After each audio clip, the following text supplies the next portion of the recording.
పార్కులో జరిగిన ప్రమాదంలో బాలుడు మృతి చెందగా అతని కుటుంబానికి అక్షరాల 2624 కోట్ల రూపాయల నష్టపరిహారాన్ని ఇవ్వాలని ప్రకటించింది కోర్టు.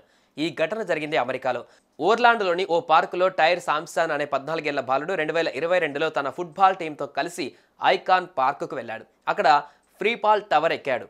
అయితే ఒక రైడ్లో 129 కిలోగ్రాముల బరువు మాత్రమే టవర్ మోయగలదు. అయితే డబ్బులకు కక్కుర్తిపడ్డ రైడ్ నిర్వాహకులు ఎక్కువ మందిని ఎక్కించారు. దీంతో 129 బరువు ఉండవలసి ఉండగా 173 కిలోగ్రాములు చేరింది. దీంతో రైడ్ మొదలవగానే సామ్సన్ పెట్టుకున్న సీట్ బెల్ట్ ఊడిపోయింది.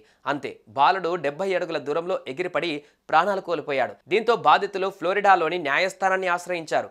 కార్పొరేషన్ల నిర్లక్ష్యం వల్లే సామ్సన్ మృతి చెందాడని, పిల్లల భద్రత కన్నా లాభాల మీదే దృష్టి పెట్టడంతో సామ్సన్ చనిపోయాడని అన్నారు.